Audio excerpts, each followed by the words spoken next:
Hey everyone, Chris here, and welcome to my channel, and welcome to this week's reading vlog. So now that the Cat Lady Readathon is over, it is time to focus on my TBR again. We're not focusing on sequels necessarily yet because, well, I'm going to save a bunch of those for the final book support group, which is later in the month. So we're just focusing on my Historathon 3.0 TBR and my Once Upon a Readathon TBR. I will say I am partway through a book from the Cat Lady Readathon, and that's Custom Baked Murder. I'm 200 pages in. This is just shy of 500 pages, so I do plan on finishing this week. I have already started Twilight Hauntings by Angie Sage. Now, this is a fall cover, so I will not be talking about what it's about in this video, but I'm reading it for the Once Upon a Readathon prompt of, I think it's red, orange, yellow, or brown in the cover, and to get the extra hard mode points, you need to have 2 of those colors, and I definitely do.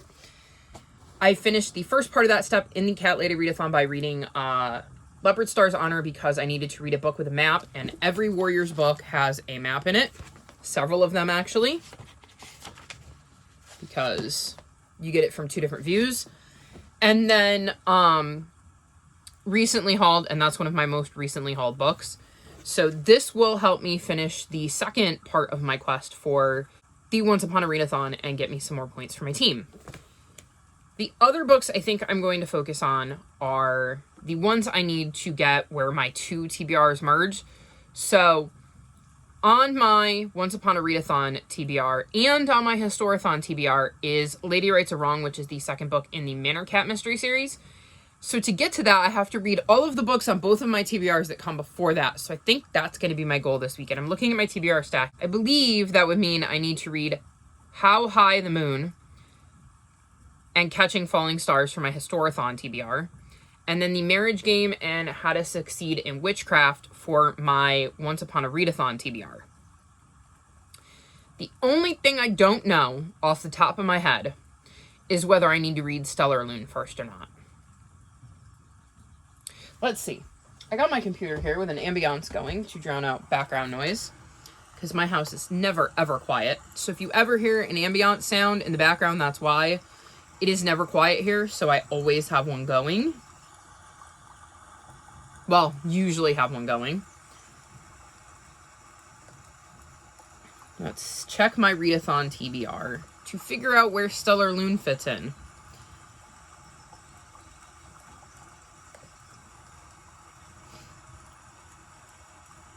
Okay, I don't need to read Stellar Loon first. It is on the same step as Lady Rights Are Wrong, and I believe you can read those books in any order because I did ask, because Stellar Loon is covering magic and over 300 pages, and technically when it's written it goes magic, historical setting, and then over 300 pages, and I clarified in the Discord that it didn't mean that I had to read those prompts in that order. It just meant that those 3 prompts had to be done before I moved on to the next step.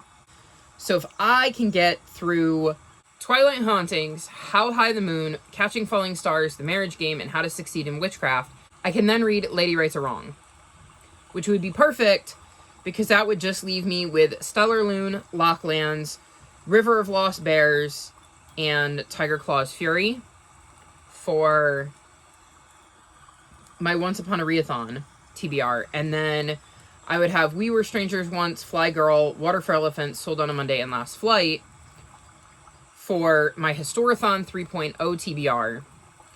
And I really kind of need to focus on them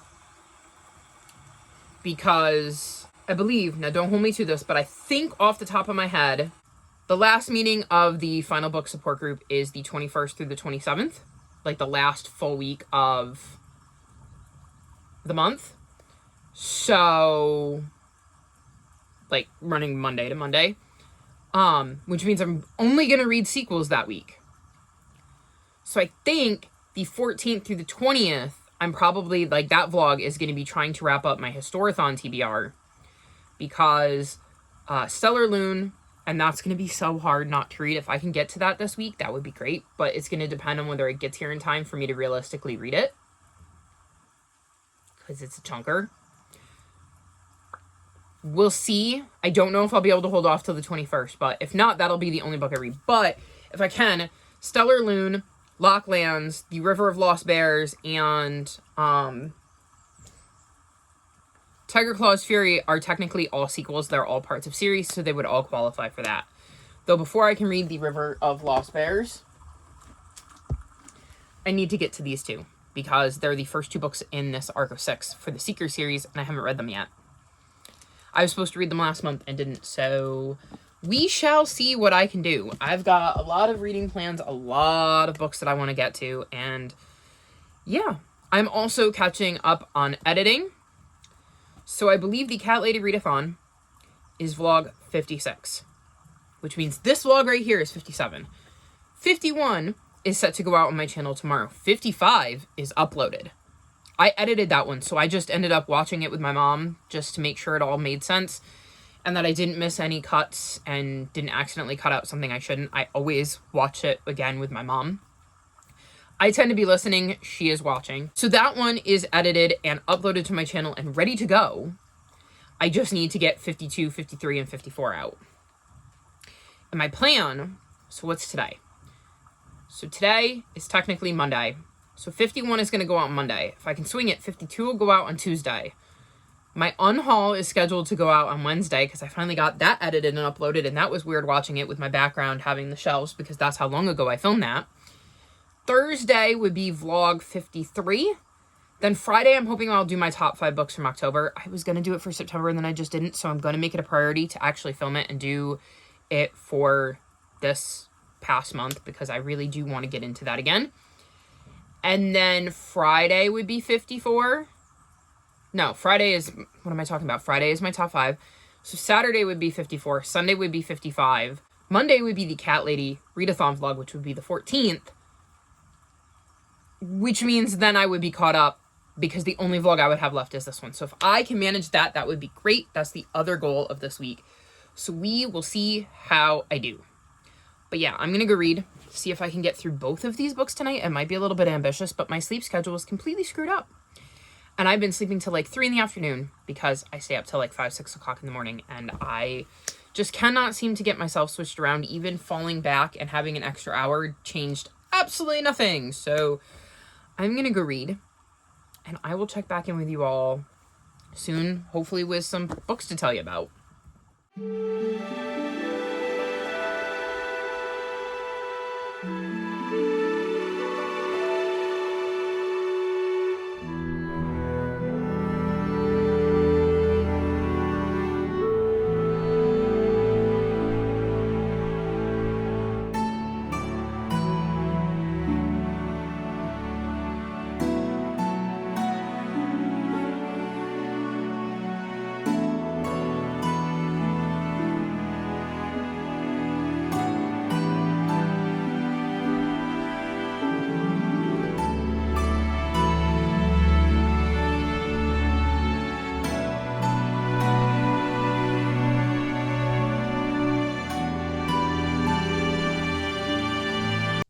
So it is like 3 in the morning on Saturday, and I really needed to check in.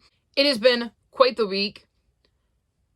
I have done a lot of editing. I'm this close to being caught up on editing my vlogs. I literally only have to edit vlog 54. Like, that's it. Even vlog 57, this vlog is edited. I mean, I need to edit this clip and I'll need to edit the final clip, but the first clip of this vlog is all edited. So I've been really on top of my editing. My plan is to hopefully edit the rest of this vlog Monday morning. Well, I don't know when I'll edit this part, but like the last clip I'm hoping to finish sometime, obviously after Sunday night, like after midnight. And then I'm hoping I will edit that Monday. And then next week I want to focus on my specialty vlogs because I've got my summer covers vlog going, and I believe I need to film a clip for that. I have my 5-star prediction vlog going, and I believe I need to film a clip for that. And then, I need to start my fall covers vlog because I've read 3 books in my fall covers vlog. So speaking of that, I read Twilight Hauntings. I'm obviously not going to talk about this because it is a fall cover, but it allowed me to finish the final step, including hard mode, for my Once Upon a Readathon TBR, so I got to move on. I wanted to let you know I finished it. I was reading it for orange, yellow, brown, and or red on the cover, and I needed 2 of those colors to do hard mode, which I did. So yeah, fall cover. I finished this one, Watch Hollow, and The Night Gardener, so I really need to be able to start that. Part of the reason those vlogs haven't been updated / started is because, well, I didn't have room on my phone because I had all of these other vlogs, so that is the goal for next week. Another reason I need to do that is because on my November TBR, I believe I have Amari and the Great Game, Stellar Loon, and Defend the Dawn, all of which are 5-star predictions, which means I need to start that 5-star prediction vlog. Keep in mind, to finish summer covers, I need to read Magic Hour, and to finish 5-star prediction, I need to read The Martian, neither of which I've picked up. Those are part of my goals for next week, if I have time. We'll see. So, back to stuff I've read this week. I finished Custom Baked Murder, and I'm going 4.25 stars. I really enjoyed being back in Frog Ledge with Stan and the gang. This one had a lot more of that charm. I liked how it continued on and didn't just skip over some of the stuff that happened in the last book, even though the last book didn't take place in Frog Ledge. I'm very curious where things are going to go moving forward because of some of the changes that happened in this book and just the way this murder kind of affected things in the circumstances surrounding said murder. I'm really, really enjoying this series, and I should be able to catch up on it next month, and that would be great, as it's one of the series I hope to catch up on in 2022, so we'll see how that goes. And best of all, the next book is like a Christmas-themed title, so I'm assuming it's set around Christmas, and with next month being December, that's exactly the kind of book I want to read. Then I worked on my Historathon TBR after I finished Custom Baked Murder and Twilight Hauntings, and I read How High the Moon. And the prompt I was reading this for was set in a different country than the last book you read, and the first book I read was The History of Lost Stars, which was set in South Africa, and this is set in the Jim Crow South, so we're in, I think, North Carolina? No, South Carolina. And we're following a 12-year-old girl named Ella, who's living with her grandparents and her cousins, and ends up getting an offer from her mom to come spend Christmas in Boston and stay with her. Like, she'll move at Christmas time, and she'll get to be in Boston for Christmas and finally get to be with her mom. She's never met her dad, barely knows anything about him, and she's really hoping that she will be able to prove to her mom that she's old enough to stay with her and learn more about her dad and stuff like that. Things don't really go according to plan, and when she comes back to South Carolina, she ends up finding out that a former classmate has been accused of murder and is kind of dealing with a lot of stuff, including that. So, I'm giving this book 4 stars, and I think it's just barely 4 stars because the ending kind of fizzled out for me. Like, I was really invested in this book, and then the end just kind of didn't go where I thought it was going to, and it felt kind of I don't really know how else to explain it without getting into spoilers. I will say I found 2 very interesting points once I got done with the book. First is that when I was reading about the author, Karen Parsons, it says that Karen Parsons is best known for her role as Will Smith's cousin Hilary Banks on The Fresh Prince of Bel-Air. And my jaw was on the floor because I had absolutely no idea that that was her name, that she had written a book, anything like that. So I thought that was really interesting. And then the other bit of information I found is that the classmate of Ella's that is accused of murder was a real person who, during the Jim Crow South days, was actually accused of murder. He was a 14-year-old boy that was accused of murder during the Jim Crow South. Like, all of the stuff that happens to that character in this book happened more or less to the character in real life. I'm assuming that the stuff we see with the other characters in the book and those interactions probably aren't true, but like all of the stuff about what happened with the murder and the way that character was treated and how everything turned out, I believe was true to what happened. Like, it was at the very least based on a very true story, and it just baffles me. Like, I want to say, I think that the classmate Yeah. Was accused of murdering 2 young white girls in March of 1944. So, like 80 years ago? 80 years ago. My grandmother is older than that.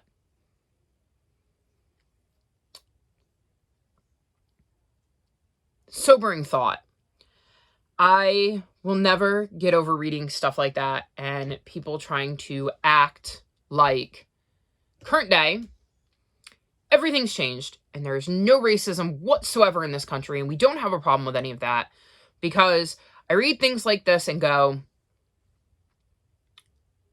my grandmother. Or I read stuff about like segregation and the stuff that was going on during that time period, and I'm like, that's where my parents grew up. One generation. So there is very probably Black individuals out there who are the exact same age as me, whose parents grew up during segregation, but had a completely different experience because they happened to be Black during segregation. And I'm just like, I can't even imagine. Like, I know that with every family, there are certain things that parents maybe shouldn't pass down to their children. There are lives that our parents lead before they have us. They are complete human beings with highs and lows that they've lived throughout their life that get passed on to their kids, whether they mean to or not.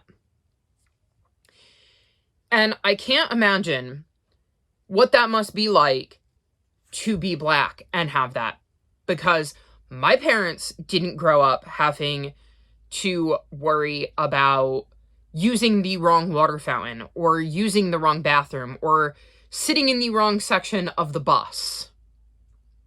My parents didn't have to worry about getting lynched. My parents didn't have to worry about having everything taken away from them because they were a Black business owner that happened to be more successful than a white business owner, and the white business owner didn't like that. My parents didn't have to worry about looking or talking to or interacting with somebody the wrong way. For instance, I just recently read up on Emmett Till, who was like I want to say 14-year-old boy who had an interaction with a white woman. And to this day, I don't think we know the full story of what exactly happened, but it seemed pretty innocent.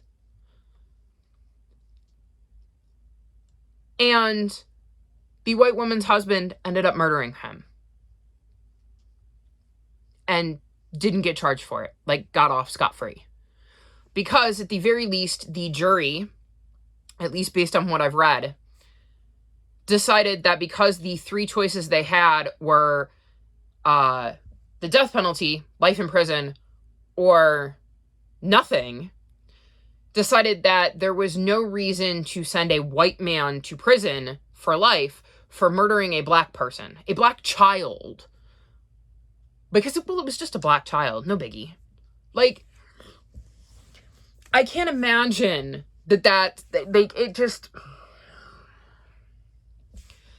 it boggles my mind. So to read about this and to see another story of that, I will never get over that in my readings. And it frustrates me to no end that we look at something like Black Lives Matter and they go, well, why is that happening? The other side, it's not needed. Racism isn't a problem. And I'm going, but it is. Because there's still people that think that stuff. Too many people that think that stuff. And we're seeing innocent Black individuals get murdered by the people who are supposed to protect them. Like, cops are supposed to be the people that protect you, not the people that kill you. And even if they knew that the suspect was a murderer, if they're not acting threatening, you're supposed to arrest them and let them be tried by a jury of their peers. You're not supposed to be the judge, jury, and the executioner. That's not how this works in this country. Or at least it's not supposed to be how it works in this country. So, I don't know. It's just every time I read a book like that, after everything I saw with Black Lives Matter, it just really brings home to me that it really wasn't all that long ago that stuff like this was happening. And there are too many people, I think, who want to overlook that and pretend like it was ancient history. It's not ancient history. It's really, really not. Because again, like I said, there are children my age. I mean, I'm 35. I'm an adult, but I'm still somebody's child whose parents grew up living with something like this. And there's no way that at some point they didn't talk to their kids about it, and that their children did not grow up knowing that these were a distinct possibility and that was how their parents' childhood was. Mind-boggling to me. So I thought that part was very, very interesting, and I thought it did a really good job of showing the realities of Ella and the differences between South Carolina and Boston at the time, which is another thing. I'm rambling. I'm sorry about that, but I really, really enjoyed this book. I just wish there had been a little bit more from the ending, and I think it would have gotten like a 4.5. So let's move on from this, and the next prompt I needed to do was to read a book who has a similar cover, and I picked Catching Falling Stars, which when I was looking at these books earlier, I realized not only do they have similar covers, but we have moon stars, so even the titles are kind of similar. And in this book, we're in the Blitz in 1941. Yeah, 1941. And we're following Glory and her younger brother, Rich. And they're in London dealing with the bombings. And their parents finally decide to send them to the countryside where it's safer. Glory is not super enthusiastic about this move. She's very unsure once she gets to town. And one of the things that is bothering her is that her brother seems to be neurodivergent in some way. It is never said specifically, because I think that Glory wouldn't have known what words to use, and I'm not even sure that those words existed back then, but like it's very obvious with the way that Rich behaves that he's not neurotypical. And she's worried about her brother and how being in a new place surrounded by new people with the only person he knows being Glory and not having their mom or their dad around is going to affect him. And that's on top of the whole, my parents are still back in London and I'm worried for them because there are bombs falling from the sky. So I thought this was a really interesting look at the evacuation process and what it must have been like for kids like Glory who got evacuated. And I'm giving this 4 stars. I don't know if I said that, but I really, really enjoyed this one as well. I enjoyed Glory and Rich's relationship. I enjoyed getting to see them kind of settle in and figure things out in this new town that they're in and kind of find their place and adjust to life in the countryside. I also really, really liked the way this book ended and thought it was like a nice touch. It's definitely a very interesting middle grade historical fiction, and I'm glad I decided to put it on my TBR because, like I said, I really enjoyed it. Then I read Plausibly Guilty, which is the second book in the Secret Book Club series or something. It's a sequel to the Tall Tales Secret Book Club, and I gave it 2 stars. It was slightly better than book 1.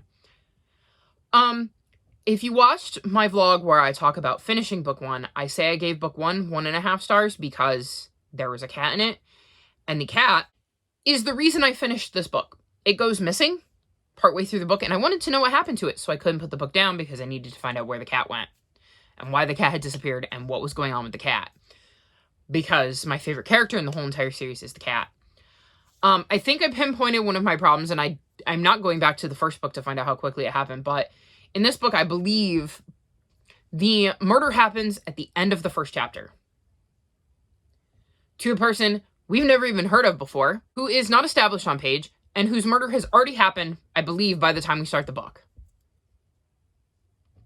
I just really don't like how this author kind of lays out her mysteries. I'm still struggling to keep everybody straight. I don't quite understand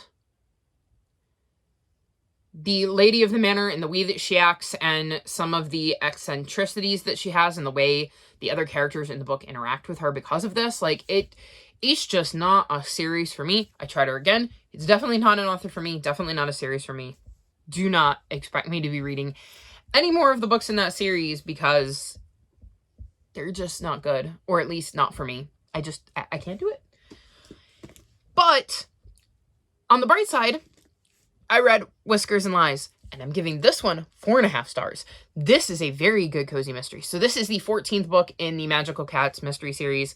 And in this series, we're following Kathleen, who is a librarian, and she has 2 very special kitties. They make her life very interesting.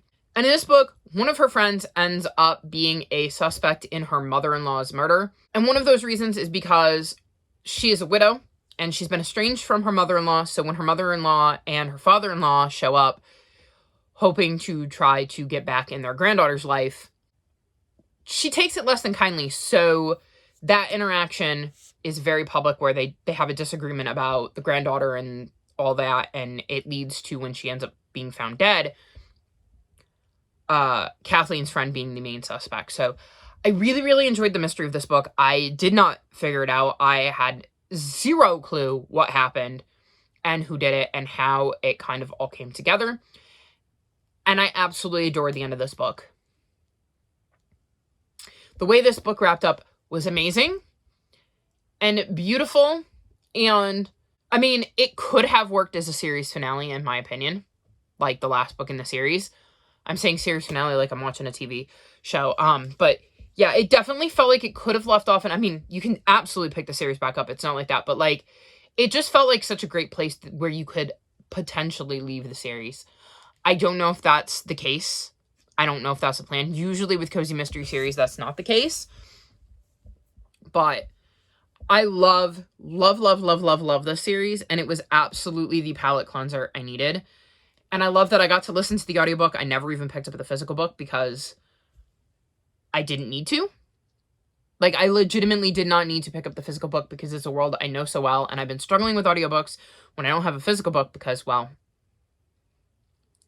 I just stop paying attention and tune out, or I struggle to paint a word picture for myself. But this series, I can definitely listen to the audiobook for. And I love Hercules and Owen, her very special little kitties, and the fun times they bring to these books. So if there are more books at some point, I will definitely be reading them. And then the last update I have for you is that I started the marriage game. I'm on page 104. And this is the prequel to the dating plan. So technically this is book 1, and then the dating plan came out. But the dating plan was a book of the month, and I did not realize that it was a companion novel. So I read that one. And when I found out it was a companion novel, I always planned to go back to book 1. And I know I enjoyed book 2, the dating plan, or I wouldn't have wanted to read book 1. But I'm not enjoying this one anywhere near as much as I enjoyed the dating plan. Now, I can't tell you anything that happened in the dating plan. I only have vague memories of it. But in this one, we're following Layla, whose life has kind of fallen apart, and she moves back home. And she's just coming off of a failed relationship, and her dad, trying to be helpful, has set up a bunch of blind dates with the hope of setting up an arranged marriage. And she ends up meeting Sam, who works with companies and helps them downsize. And they instantly dislike one another. And Sam ends up kind of being the chaperone to these dates that Layla goes on in the hopes of finding an arranged marriage. Well, person to have an arranged marriage with. And I don't know. I just don't like Sam and Layla as much as I liked the protagonist from the dating plan. Let me see. It's actually right here. Let me see. What are their names? Who are we reading about in this one? Daisy and Liam. I liked Daisy and Liam a lot more. And honestly, Daisy is in this one, and I don't like Daisy in this one, so I'm not sure I would have continued to book 2 had I started with book 2. Which is interesting. That is really, really surprising. I didn't think book 2 was about Daisy because we've met Daisy in this one, and I don't particularly like her in this one. I don't know. I'm not sure how to explain what I don't like. I think it's that there's a lot of references to, oh man, he's so hot. Oh, look at her butt. Stuff of that nature. And while there's not any on-screen smut so far, it's that kind of talk and like thinking in the character's head that just isn't clicking with me, especially when I'm not feeling any attachment to Layla or Sam. It's feeling very 3-star for me. Now that we're getting into the dates, I'm enjoying it a tad bit more than I was in the beginning because I'm starting to see the humor of Sam, who is not particularly fond of Layla, going on these dates with her as her chaperone, and just the banter that ensues on these dates. But like, I think in the last little bit I read, he came up with like 20 different ways to describe having sex without using the word sex, and I'm just not into it. But I will push through it and finish it because I needed to read a book that followed family and romance for Once Upon a Readathon. So there's definitely family and there's definitely going to be romance in this. So I'll read it to check off some boxes. But definitely not my favorite. And it sucks because I'm actually in a romance mood. And it's the kind of... I think it's part to do with the season because I want to read cozy mysteries and I want to read like Christmassy Hallmark type romances, and this is just not it, but oh well. So yeah, that's all I've got for this update. It's been a very long update. I can see that my timer up there says 27 minutes. So I'm going to go and read, and I will check back in with you at the end of the week to let you know what I've finished. My hope is this, and How to Succeed in Witchcraft, because that would leave me open to reading Lady Rights Wrong and Stellar Loon, if Stellar Loon ever gets here. According to the tracking, it was delivered to my local post office on Wednesday. It is now Saturday. I do not have that book yet. I have 3 books sitting at the post office that say they have been delivered to my post office on Wednesday at like 6 o'clock in the morning. I should have had them by now. So I'm a little frustrated because I really, really want my books because I want to read Stellar Loon. I believe the other 2 are A Light in the Mist, which is the 6th book in the 7th arc of 6 in the Warrior series, which I've already read. But it was coming out in paperback, so I pre-ordered it. And then Bloodmarked, which is the sequel to Legendborn. Though I don't know that I want to read that right yet. I believe there's going to be a 3rd book, and I'm debating whether I want to wait for the 3rd book, even though I just got the 2nd. Because I feel like to read the 2nd book, I'm going to have to reread the 1st one. So, I don't know. Anyways, I'm going to go read, and I will check back in with you Sunday, well, I should say early Monday morning to let you know how I did.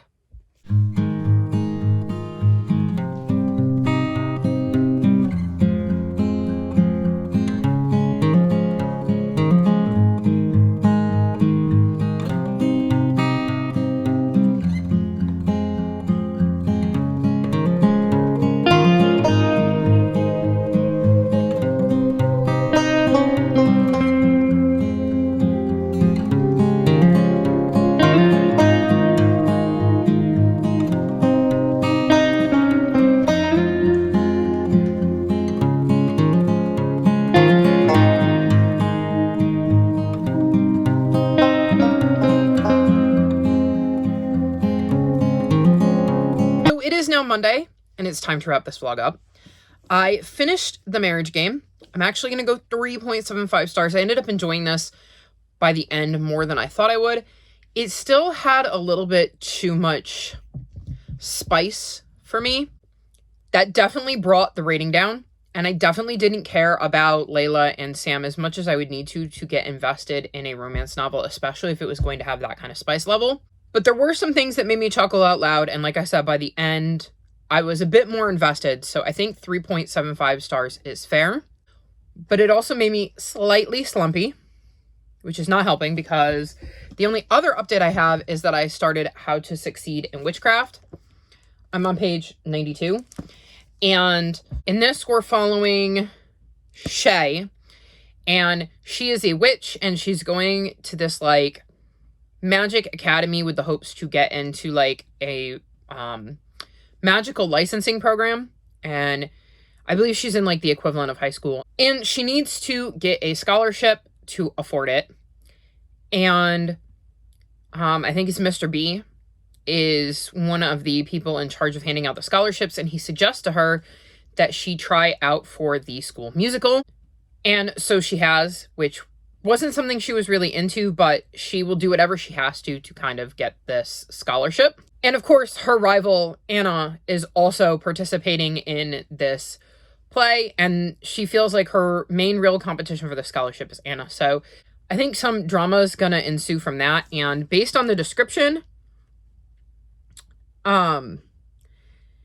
B is going to turn out to be a bit of a skis-ball, I think, because it mentions that she becomes the target of Mr. B's unwanted attention. So I'm very curious to see how that is going to play out. I'm interested in the way magic works in this world so far, but like I said, I'm feeling a bit slumpy and I'm bummed because the book that I'm going to be reading after this is Stellarlune, and I want to read that so freaking badly, you have no idea. So I was hoping I would fly through this one, but I think this one, because it was so not for me, and the way it started out, I just didn't want to pick it up. Like I said, I did get into it. I did fly through it once I got into it, but like, it was a struggle. And now I'm reading this one, and it's not what I want to be reading, which has nothing to do with the book. It's just that the book I wanted most to read this year is Stellarlune, and I have it, and I can't read it yet. I'm thinking putting it on this TBR was a mistake, because I have to read this first. But we're going to persevere. My goal is going to be to get through this as quickly as possible so that I can finally get to Stellarlune. And yeah, that's really the only updates I have. I basically spent the rest of my time editing, which I'm all caught up with, except for this one clip. Everything is edited. It's just going to depend on how long it takes YouTube to upload my videos, because sometimes they upload quick and sometimes they don't. And sometimes a 25-minute video will upload faster than a 10-minute one. Don't ask me, I don't understand it.